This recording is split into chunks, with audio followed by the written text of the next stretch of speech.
Question 10, comparer les deux solutions et conclure. Alors, c'était comparer l'ITI et l'ITE en hygrométrie. Alors, on voit que d'après le DT9, il n'y a pas de condensation pour la solution ITE.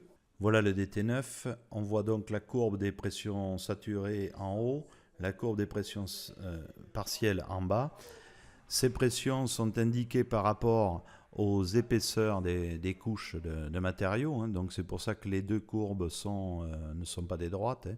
Ce sont simplement des lignes brisées. Mais le résultat est que la pression partielle ne passe jamais au-dessus de la pression saturée. Donc il n'y a pas de condensation pour l'ITE. En ce qui concerne l'ITI, on vient de tracer les courbes et on a constaté également la même chose, que la pression partielle ne passait pas au-dessus de la courbe des pressions saturées. Donc les deux solutions bien conviennent au point de vue hygrométrique, il n'y a pas de condensation dans les deux cas.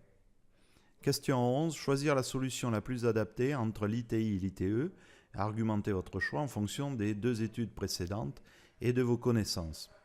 Alors là, il s'agissait de comparer les deux solutions par rapport à l'ensemble de ce que l'on avait étudié, c'est-à-dire par rapport aux pertes thermiques surfaciques, aux pertes thermiques linéiques, aux ponts thermiques, et ainsi qu'à l'hygrométrie.